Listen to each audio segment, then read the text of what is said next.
Okay, Mary, if you're ready, we're ready. Okay.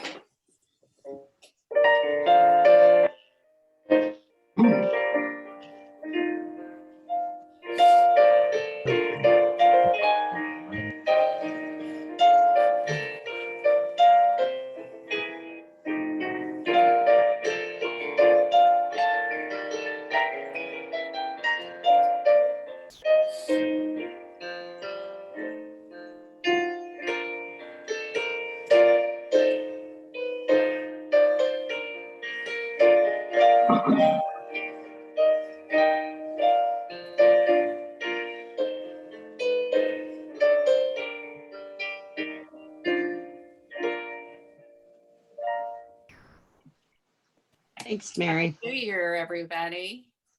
Happy New Year. Happy New Year.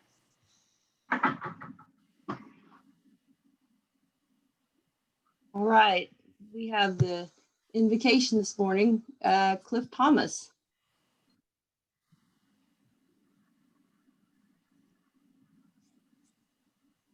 Have I seen Cliff this morning? He emailed me last night and said he was doing both the invocation and the pledge.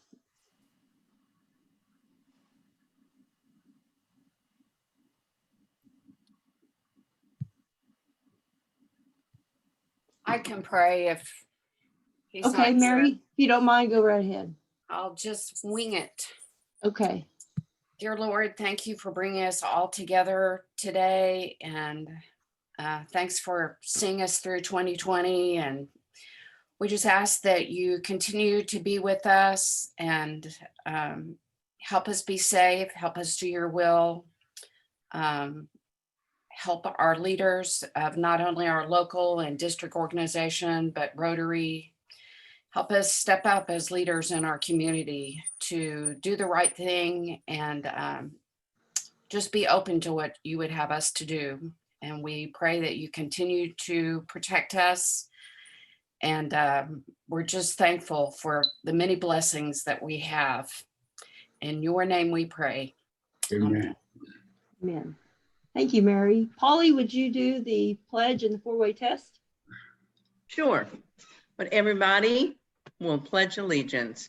I pledge allegiance to the flag of the United States of America and to the republic for which it stands, one nation under God, indivisible, with liberty and justice for all. And the four-way test of the things we think, say, or do. First, is it the truth? Second, is it fair to all concerned? Third, will it build goodwill and better friendships? And fourth, will it be beneficial to all concerned? Grover? Thanks, Inquiring minds want to know. Okay. Good morning and welcome to 2021, everybody. That's right. Well, here we go. Okay, announcements this morning. Do we have any happy dollars? I have a happy dollar. Okay, what's your happy dollar, Reagan? So 2020 was kind of an up and down for me, but with the last few months, I've been working pretty hard, and as of yesterday, I'm now a certified trainer. So be earning some money and doing what I want to do, and so here we go. Very nice. Where are you the trainer at? I'll probably be training at my gym, Athletic Loft, but if anybody needs me to go anywhere else, then I will. So Okay. Okay. I knew you used to go to Crunch. yeah, that place was super busy. I know their parking lot was enough exercise for me walking across the parking lot with all the cars. Okay, congratulations. Do we have any other happy dollars? I have a happy dollar. Okay. One of my Christmas presents, kind of to myself, was a electronic picture frame. And my kids have been using apps on their phones to add pictures to it. So it's a real pleasure to get up every morning and see new pictures on the picture frame. Fun. Nice. What brand is that? It's not, I want to say Netflix, but that's not right. I'd have to look it up. Kevin Murphy is the one that introduced me to it. Okay. X-Play. I've seen one advertised on Facebook, but I don't really dare click on an advertisement on Facebook. Yeah. It's called Nix Play. Next play. Next play. Okay, thanks. I thought that looked like an intriguing gift to myself too. Any other happy dollars?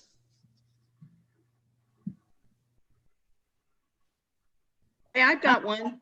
Okay, The Polly. Sooners won. They won a postseason game, and it was a fantastic game. And I got to go with my son and my daughter, and we had a ball. And we felt that Awesome. it was safe to go since we had all had COVID, so we felt free. That's awesome. Thanks.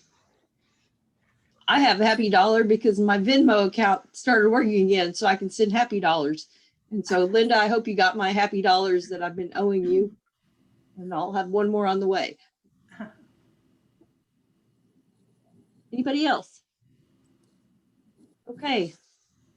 Let's move on to birthdays, January birthdays. All right. And Mary, are we ready to go? I am. All right. We have birthdays this month, and first, Sandy Tedder on the 12th, and then John Sparks on January 14th, and Mel Silverahu. I never get her name right. I am so sorry. Mel Silverahu. You know who I'm talking about? Thank you. And David Shirley on the 23rd. Glenda Thomas on the 26th. Evan Taylor on the 27th. He's still in the Jen- club. Well, he was on the list. Yes, he's still in. Okay. All right. Jennifer Warren on the 28th. And Erin Kerwood on the 28th. So happy birthday, January birthdays. And now, I'll just play while you draw.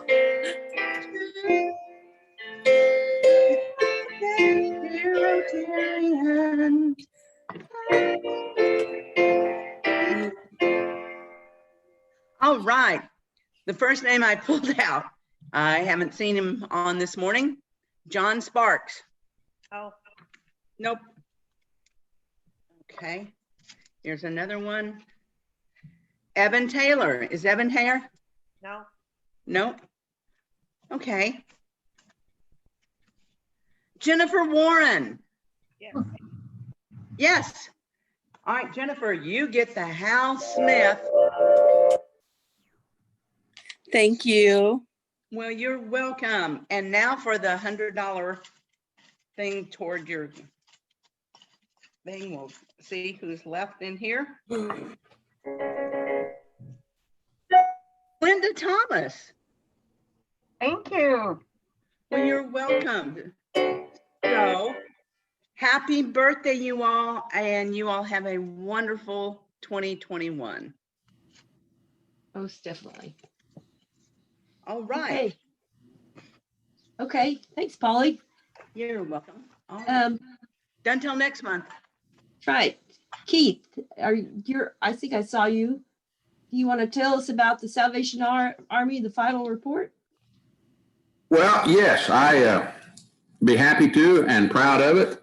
I sent out an email last Wednesday, I believe it was, and very pleased with the outcome based on what we were up against. And if you all didn't get a chance to read it or read Jonna's recap in her news or her bulletin that she sent out yesterday, we raised a total of $2,520.42, which is roughly $500 less than we raised last year. For comparison purposes, and I think that's outstanding. Particularly, we had a very slow start on our first bell ringing day this year. The Saturday after Thanksgiving with the terrible weather and just some other factors working against us. And we had basically a $400 day. And if we'd have kind of hit a home run that day, we'd have been right up there with last year. And so I thank everybody. And because of a lot of COVID factors and other factors, had to lean hard on some people to volunteer. We ended up with 39 Sooner Rotary member volunteers and one former member, and that was Janine Baker, that filled the 76 slots. And quite a few of you did more than one time, and obviously the math would make sense to do that. And as I mentioned in my email, David Imey stepped up and he took 7 slots over the 4 days and opened up the bell ringing 3 of the 4 days, I believe. But anyway, thank you so much, everybody. And we'll give them fits next year again. Thanks. Great. Thank you. Thank Keith. you. Thank you, everyone, for your participation. David, do you want to talk about the Satellite Club informational meeting on the 7th? Yes, thank you, Jonna. First, I'm just going to say thank you, Keith, for organizing the Salvation Army bell ringing this year and previous years. And I saw that the Salvation Army was $14 million behind countrywide. So everywhere we're suffering, but thank you again, Keith, for running that and doing that. That was a great community service project. This Thursday at 5 o'clock, we're going to have they're going to have an informational meeting about a satellite club. We have had a small group that's met about this, actually about the last 1 to 2 years, and we've discussed it. This would, if we can form this club, it would be part of Sooner Rotary. The members would count as Sooner Rotary. The main difference is it would be meeting at a little different time, probably have a different due structure. And the goal of it is for people that can't make Tuesday morning meetings or have other issues that can't make it, that maybe this club would work better for them. The times would work better for them. Also, the hope is that we would be able to bring in some younger members, but it would be open to all members. So if you want to hear and learn more about what the Satellite Club would involve, please tune in. There's no obligation. If you're there, it doesn't mean you're going to join or have to join. It's just to find out more information. We will probably have another one of these informational meetings in a couple of weeks, maybe early February.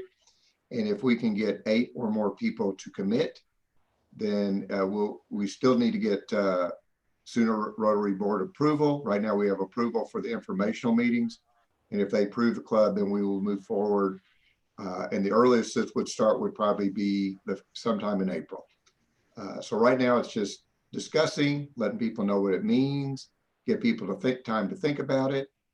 And I don't know what our situation is right now with, I can just go back and tell you in the last 5 years, if you go back and look, we've lost, of all the new members we brought in, we've lost 50%. And some of that's because it just didn't work for them to come every Tuesday morning. So those are the type of people we'd like to get in the club, or those that want to be in Rotary, but just can't do the Tuesday morning obligation. So if you're interested, we'll see you at 5 o'clock, and I will resend the Zoom link again on Thursday. Thank you, Jonna. Okay, great. Thanks, David, for organizing that. We'll have a board meeting this Friday, and I will send out an invitation to the board members and to all the club members. Everyone is always welcome at board meetings. And if you haven't ever been, it's a way to help get your blue badge. If you are just interested on how the club works, I always enjoyed going, but whenever I was a regular member, I enjoyed going. You get to see the financials and just understand a little bit more about the different committees and the different goings on, and it gives you more of an insight. So I'll send that out probably today or tomorrow. And so everyone is welcome to attend that. It's this Friday. It's kind of early this month because the first was on a Friday. So our board meetings are the second Friday generally of each month. So speaking of the inner workings of the club and et cetera, there is some housekeeping that we need to do. Last meeting, which I missed, we were supposed to elect the committee members, the committee chairs for the club. And so you will be sent a ballot this week to elect those members, and I've got on the screen here, and it's actually 2 pages worth. A lot of the board members are the same as last year. We do have a little bit of a change up. Zach Miller is going to switch to the International Service Committee. Jane is going to be over the Foundation Committee. And otherwise, it looks quite similar to last year. And like I said, you'll be getting a ballot this week. And I apologize, we were supposed to do this in December. You've been getting communication from Jack Beller about joining a committee, and then realized that I forgot to have you guys vote for the committee chairs. So we'll do that. And I appreciate everyone returning those and giving your feedback. So now we will move on to our speaker today. Our speaker is Nikki Cricklin. Nikki grew up in Pueblo, Colorado, and moved here at the age of 13.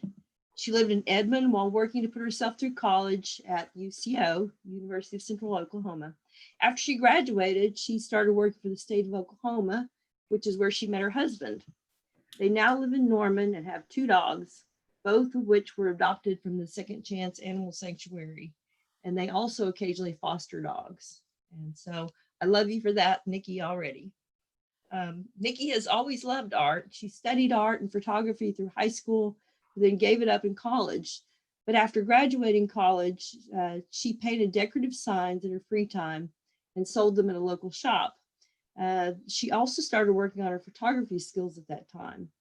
She's participated in several shows for her photography, including Norman Art Walk and the Mayfair Arts Festival in 2016, where she took 3rd place in the photography division. In the past few years, she has been lucky enough and has begun painting again, and is lucky enough to provide the artwork in the Sauce It Up restaurant in Norman. So I'm thinking that's a great place that we might want to have a fellowship of lunch buddies, and we can see Nikki's artwork while we're there. She's working on developing a way to combine her love of painting with her love of photography. So welcome, Nikki. I'm going to stop sharing my screen, and I believe you or Bill are going to share the screen. We're going to see much better examples of your artwork. So welcome, Nikki. Thank you. I'm trying to get it pulled up. Okay, we got plenty of time. I think I'm ready. Okay. Okay, this is Bill and Nikki. I just so everybody knows, I'm trying to do the slideshow while Nikki's doing the talking, and we may have to go back and forth a little bit, but because I'm trying to make sure that the chat box and everything like that does not take up some of the slides. But Nikki, I'll turn it over to you, and just let me know if you want me to go forward, backwards, or just say next slide, and we'll go along with you. Okay. I don't actually see the slides yet. We're not seeing it yet, Bill. Oh, you aren't? Well, I can see it pretty good. Let's see, end show. Well, you look great, Bill. All you see is me? Yeah. Okay, well, here's a share button. Let's try that. Oh, there we go. Better? There we go. Let me get back to the start, or the beginning of it. Here are the dogs. I'm trying to change it. Okay. Okay. Shoot. All right, let me slow down. All Okay, right. so everybody. Yeah. Okay. So I'm Nikki Cricklin, and thank you for having me today. I don't usually do public speaking, so bear with me. So she mentioned that I do photography and painting, and so there's an example of a photograph on the right with the fish. And then an example of the painting that's the little circle, which is actually a Lazy Susan in my kitchen. Next slide. And so, as she mentioned, I grew up in Pueblo, Colorado, and I moved here to Edmond in 1985.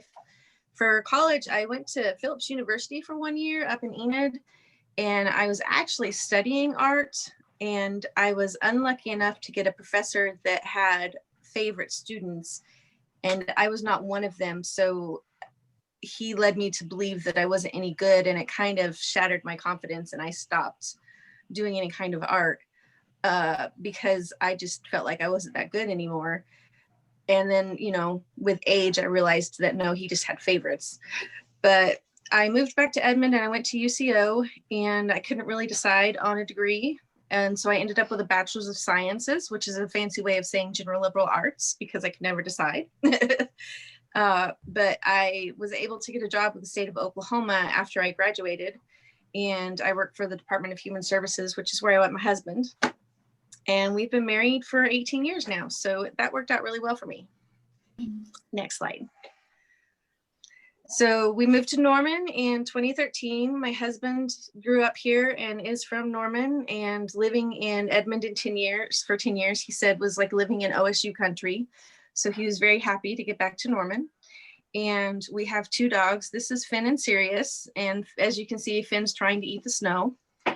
We do occasionally foster dogs. Right now, we're not fostering because Finn was our foster dog, and that was a failure because we adopted him.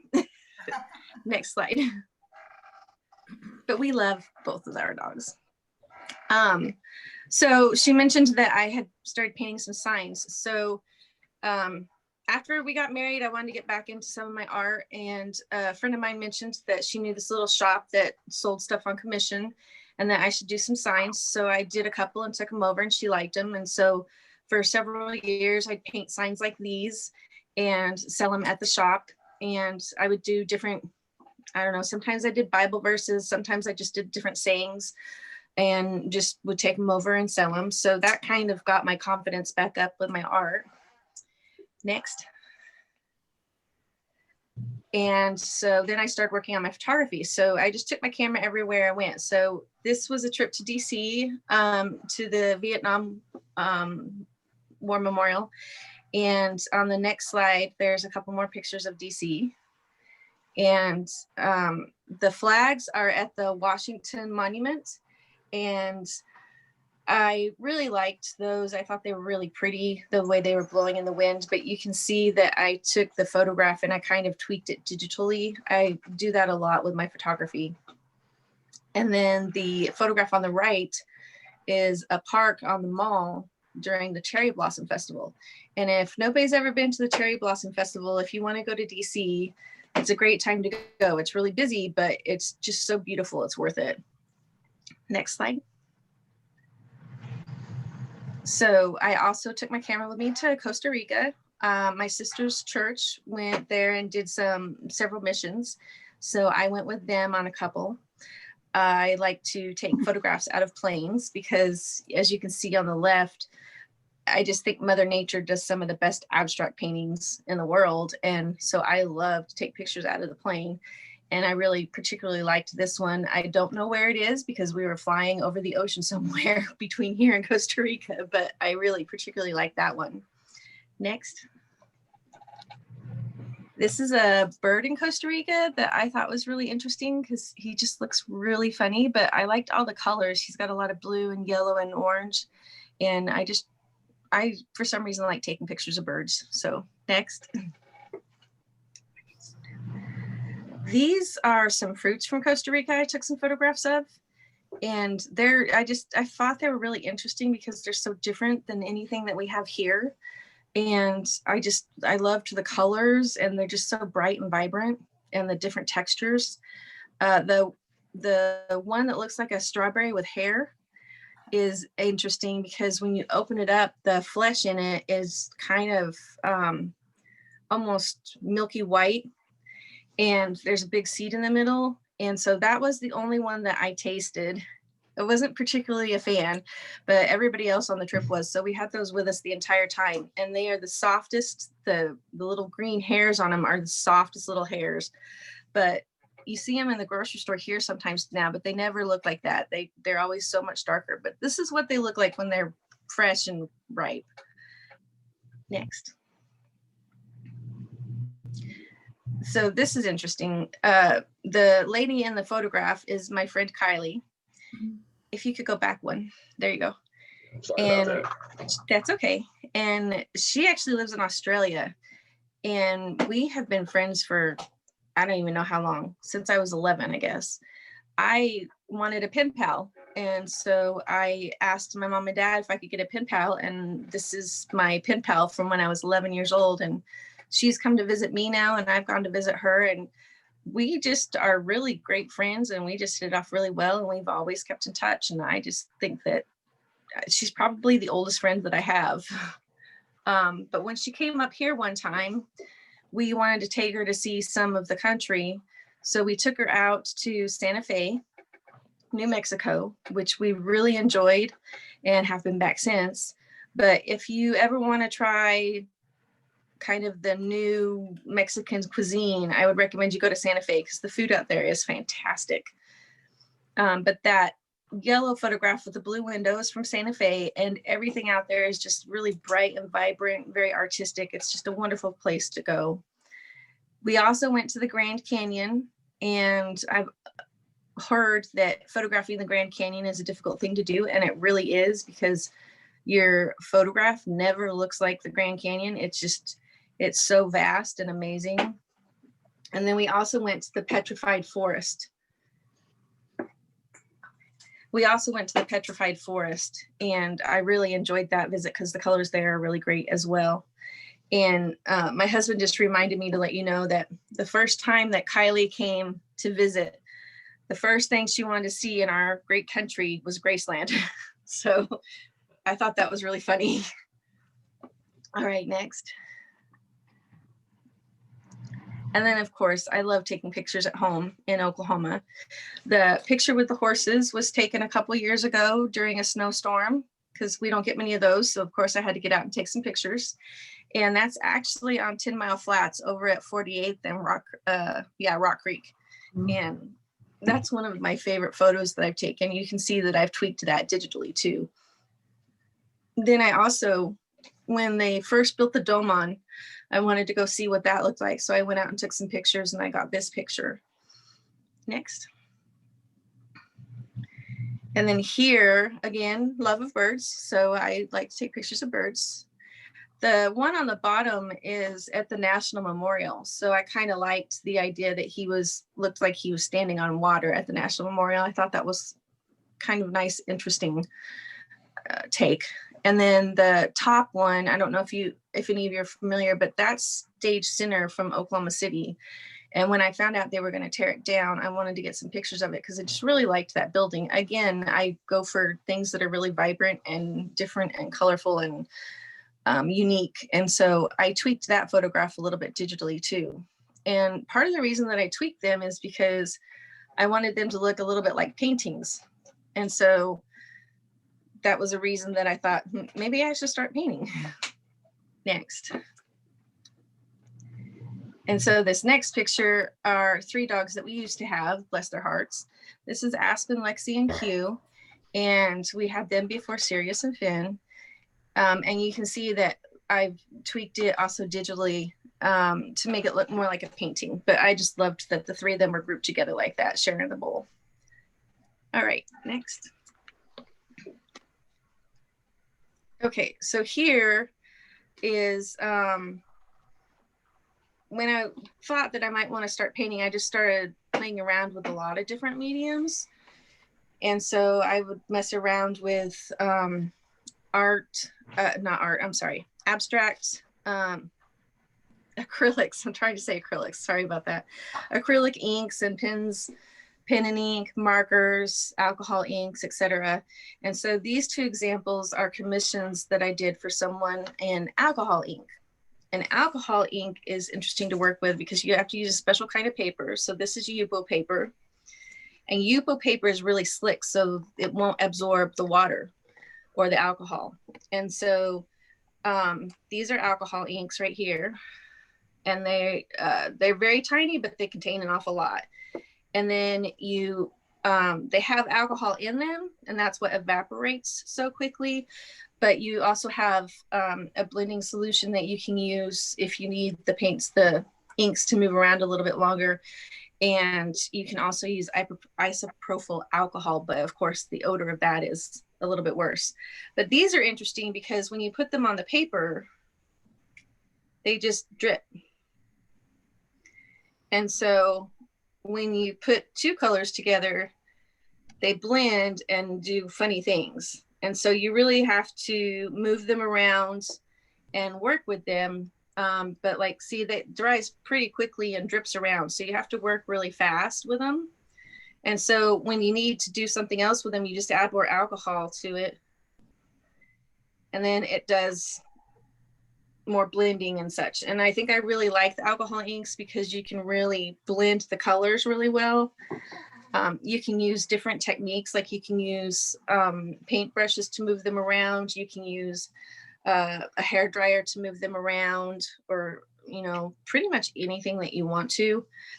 So once I get done with all of that, then I have in these cases taken pen and marked over them with pen in a form that I think works with the colors. And what's funny is the lady that bought this from me bought another alcohol ink picture about 3 years ago for Christmas. And so this year she bought these two and gave her daughter the option of choosing any one of the three. And her daughter chose her favorite one. So now I have another order to make another one for her that's kind of like the first one I did, because her daughter took her favorite one, which I thought was entertaining. Next. So once I got a little bit more confidence, I decided to actually tackle painting. And the one on the left is the first painting I did. I used a palette knife because I wasn't really sure about using paintbrushes yet, and just kind of fiddled around and came up with that. And then I have a little bit of pen work on there. And then I read about this type of painting that's called pour painting. And you can use pretty much any kind of acrylic paint that you want. So I just get acrylic paints from Hobby Lobby. They have a whole bunch of different brands that I use. And you actually end up mixing those with this. This is Floetrol, and it improves flow and leveling in paint. But for what I'm using it for, it makes the paint movable on the canvas. So I can move the canvas by tilting it. Again, I can use a hair dryer. I could use a brush if I wanted to. I have some little bamboo sticks that I use sometimes to manipulate the paintings. And so this painting on the right side is one of those. And this was commissioned by Jana, and she is one of the owners of Sauce It Up. So this was commissioned by her before they were even doing the restaurant, because she just loves acrylic art. So I did this for her and she really loved it. And so on this particular piece, the way that I applied the paint is I actually poured the paint into a dustpan, a bunch of different paints. And then I took the dustpan and I just dragged it across the canvas. And then I blew on it a little bit to move things around. I didn't use the hairdryer on this one, but I don't know if you can see it, but kind of at the top where the color meets the white and at the bottom where the color meets the white, you can see these little lines. Those I drew in with the little bamboo skewer. So you can use a lot of different things for the techniques you want. And when you mix the paint with the Floetrol, you can see it makes it really, I guess you can't see that very well because it's dark, but it makes it move around really easily. It's just, I don't know if you can hear that. And I tend to reuse bottles. So this is my ketchup bottle, but it keeps the top really clean. So you don't have to worry about paint all over the edges and getting the jar lid stuck. So I tend to reuse a lot of bottles like this because they work really well for paint. Okay, next. So I ended up liking painting so much that I sort of took over the house. And you can see here on the right that I am working on something in the living room, and I've taken over the dining room. And so when I do larger pieces, I have to do them in the dining room or in the garage. And what we found is when I work in the garage, I keep the garage door open. I usually work out there in the summertime and it's hot, so we keep the garage door open. And I found that flies really like wet paint for some reason. I don't know why, but they're very attracted to it. And these types of paintings can take quite a while to dry. It can take up to a couple of days, depending on how much paint you use.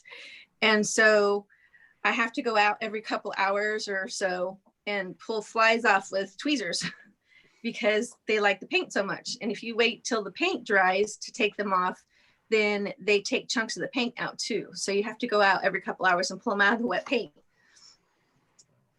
So I use the dining room and the garage.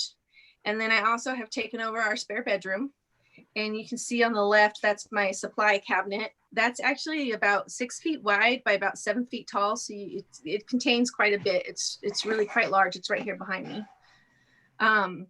But yeah, I've pretty much taken over the house. My husband is really a very supportive husband and tolerates it. And he doesn't worry about it too much. So I'm very lucky in that regard that I have that ability.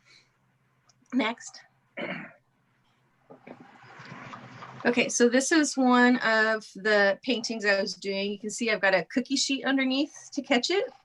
And then the little cookie grills that dry, that let cookies cool off. I've got one of those across the cookie sheet to support the canvas so that the paint drops into the cookie sheet and the canvas doesn't get stuck to the cookie sheet, because the paint will kind of work like a glue and then it's a pain in the neck to get off. So it's easier to keep it elevated so the paint drops off the edge. And what I'm doing here is a color study because I had a commission to do a black and white painting, 2 of them for a gray bathroom. And I was experimenting to see what I thought would look best on the gray wall. So you can see my paints in the background, and then the cups over to the left side are the little cups that I mix the paint in. So you can either apply the paint directly to the canvas from the bottle, or you can mix a bunch of different colors into a cup and then pour that onto the canvas. And so in this case, I did 2 layers. So I did the bottom layer and I poured all the colors into a cup and then poured it onto the canvas in a circular pattern. It's called a ring pattern. And that was really, really dark. And then I went over it with stripes of white. And I liked the outcome, but I wasn't particularly thrilled with the outcome. And then while the paint is wet, you use one of these torches, and the torch is used to get the air bubbles out, but it can also be used to create, if you see all the little spots that look like bubbles, we call those cells, and it can be used to create the cells as well. I'm not as big on the cells as some people. I like more, like if you see the artwork at Sauce It Up, I really like the lines of color together and the impact that that can make. And if you'll hit the next slide, these are some of the color studies I did, and those cells that I was talking about, you can see in the middle one where it created all the different cells of the white inside the black. But so these are some of the different color studies I did, and I decided that what I wanted was one painting that had a really black base, or most of it was a black base, and one that was really white, because I thought that would pop better on the gray wall. And if you'll hit the next slide, you'll see what I came up with. And these are what I came up with. Now, the one on the left, that's not the best picture because it does have some really dark blacks in it, but mostly it's got a white background with a little bit of black, and it looked really great on the gray wall because it really popped. The other one on the right also really popped because I've got mostly the black background. And on that particular one, the technique I used there is I poured white directly on the canvas and I poured black directly on the canvas and had them meet kind of across that diagonal. Then I took a little bit of gray and poured it across the line between the two. And then I took a hairdryer and just blew it in different directions. And so that's what creates, I kind of think of it as a wave, but that's what creates that effect. And I just really liked the way that that kind of looks like a black and white wave crashing. And so those are the two pictures that I created for Joanna. And if you can go to the next slide. So I got really lucky, and Jana and Sam Hermans are our friends. We've been friends with them for quite a while, and their son graduated and wanted to open a restaurant. So they ended up working really hard and got Sauce It Up opened. And since it's a local family, the Hermans have been in Norman for years, and they wanted to do something a little bit different. The restaurant is a pizza and pasta kind of place. And if you've never eaten there, I would recommend it because the pizza is amazing. And they make it fresh, the dough fresh every day with live yeast. It really makes a big difference. It's fantastic. But they are local people. They've been in Norman for years, and they wanted to do something a little bit different than your typical grapes and vineyards on the wall. They didn't want to be your typical Italian place. They wanted to be different. And so they decided that having a local artist do the artwork would be the route that they wanted to go. And they asked me to do it. So I felt really blessed to be chosen for that. And so this here is a little wave of circles on the wall. So what I did is I went in and had drawn out two plans to show them. One plan was rectangles and squares all across the wall, and the other plan was circles going all down the wall in kind of a wave pattern. And when they saw that, they decided to kind of combine the ideas. So we did this little wave pattern in one particular section of the wall, and then the rest of the wall is a mix of 3-foot squares and 3-foot circles. And then at the very end, we did a little bit bigger circle. We did kind of a 3.5-foot circle. So I can't get canvases that big. So all these little pictures are canvases that I just got at, say, Hobby Lobby or Michael's.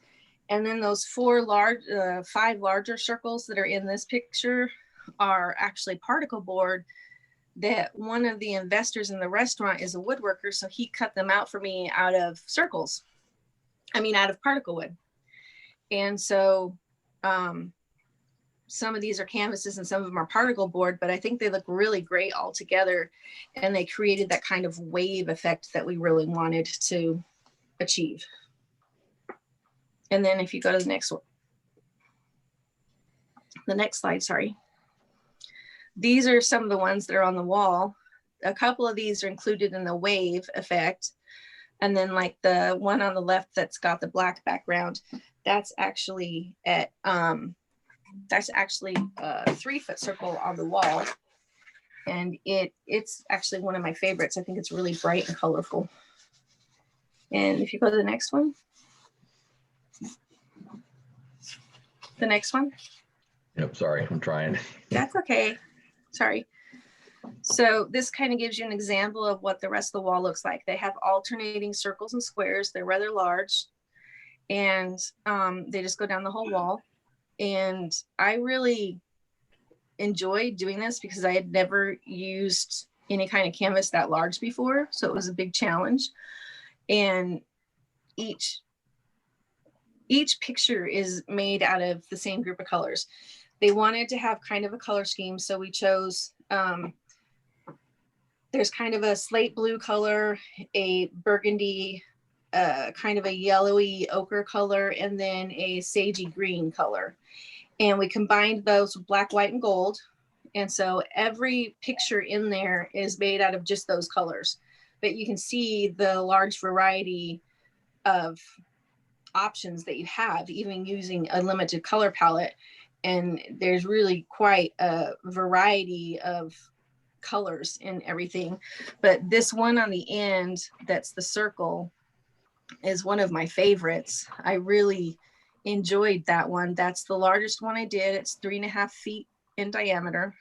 But I like that somehow it turned out where it looks like it has 2 little faces in it. And I like the way that turned out. I just think it looks really pretty and abstract, and it's just one of my favorites. Okay, so you can go to the next one.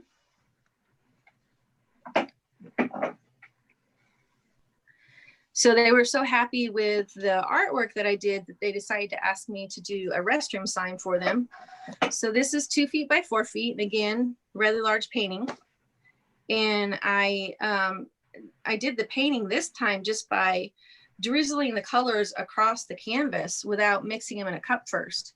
And then I just hold the canvas and tilt the canvas one way or another to get the paint to go where I want it to. And I really liked the effect of this. Once I put the words on there, I noticed that the black in the background makes it a little bit hard to see the words. So I think in the future, I would not use black in the background if I'm putting lettering on it in black, but I liked the overall effect of it. And, you know, that just shows that you're constantly learning when you're doing art. You're constantly evolving and learning what works and what doesn't, and changing what you do. And you have to really kind of just go with the flow.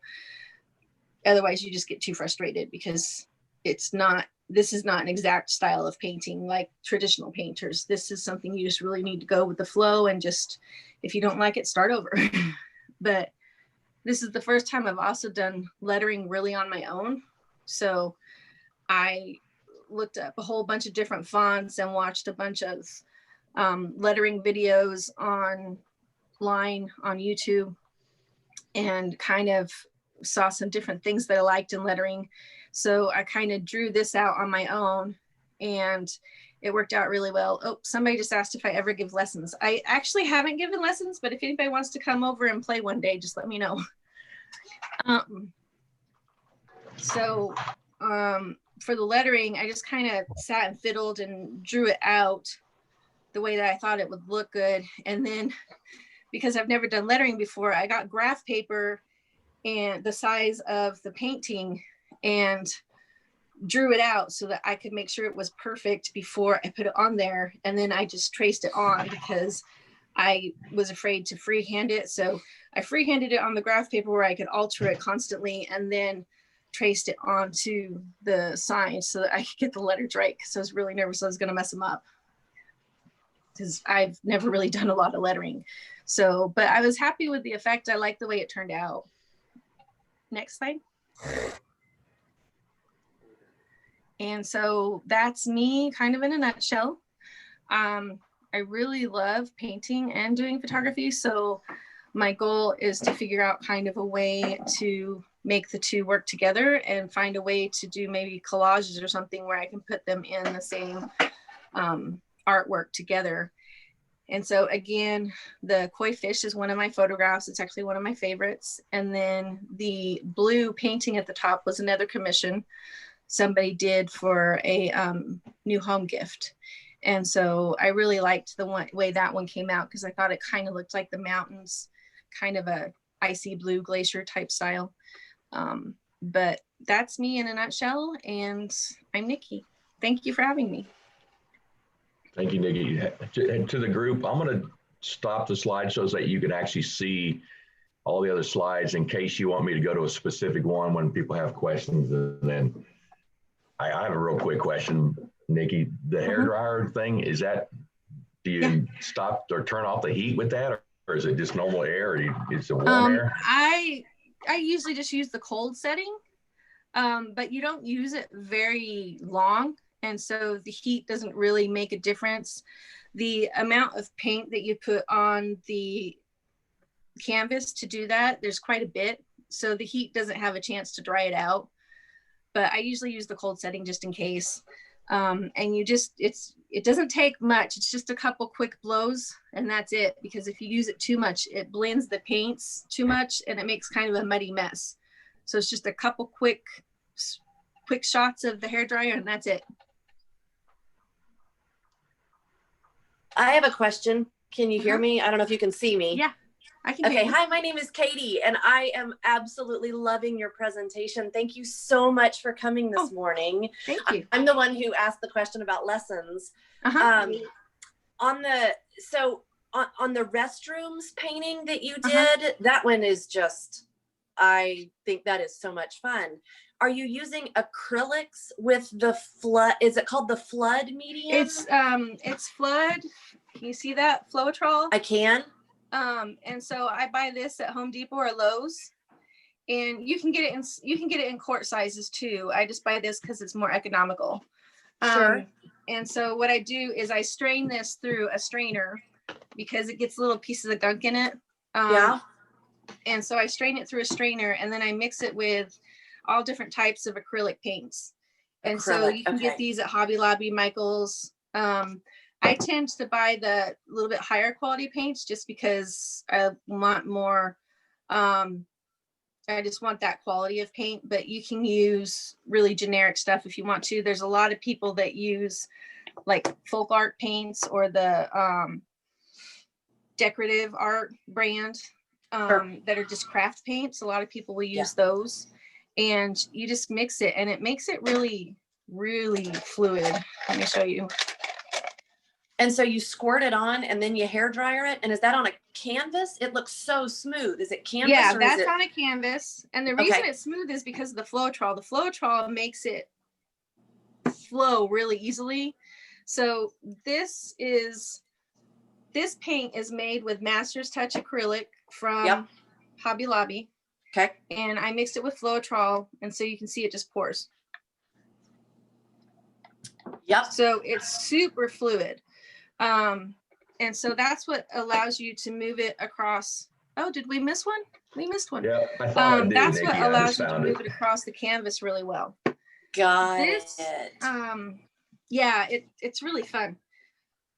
You've got my number. Give me a call. You can come over one day. Okay, I'm gonna come play. Thank you. Okay. I'm sure other people have questions. This slide that we missed was kind of fun.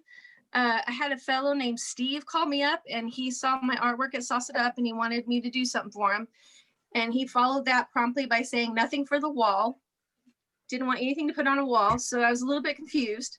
But I listened to him, and he had 2 sets of coasters he wanted me to do for him. So I was thinking I can do that. That's fine. And he said that if he came up with anything else he wanted painted, he just put it in the box that he was going to give me with the coasters. And I thought, okay, sure.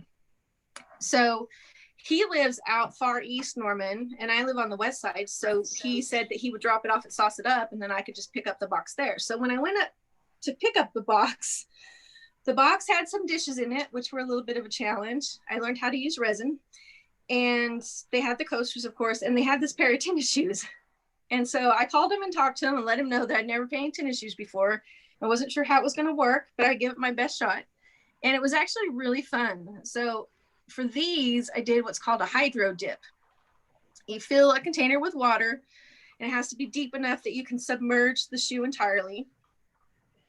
You spray paint, whatever colors you want, on top of the water. You have to work really fast because they dry super fast.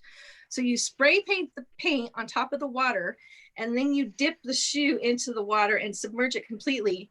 Then you move the paint off the top before you pull the shoe back out. So I really like hydro dipping. I'm going to have to do some more of that because that was really fun. But I really liked the way the shoes came out. And now I'm planning on doing a pair for myself as well. Nikki, it's Bill. I'm going to stop sharing, and it's a little bit after 8. And if anybody else has any more questions, but I want to say thanks very much for coming in and doing this, and to everybody else. It took a lot of she and I going back and forth, and then I wanted to thank Connie. Is she still on?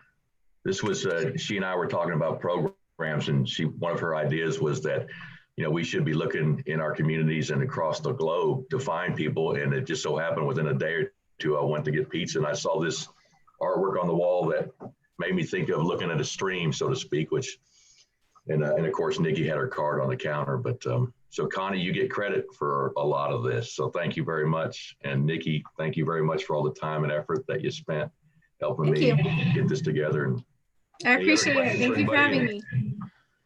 Thank Donna? you, Nikki. Yeah, it was a fascinating program. I think everybody enjoyed the variety. And I'd have one quick question. Your Lazy Susan, what material was that done on?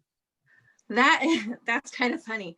I wanted a new Lazy Susan for our kitchen, and I saw one at Hobby Lobby, and it was 50% off. I didn't like it, but I bought it and I painted over it. Awesome. Awesome. Well, thank you very much for joining us today. Thanks so much for having me. I really appreciate it. Thank you, Nikki. Thank you. Bye.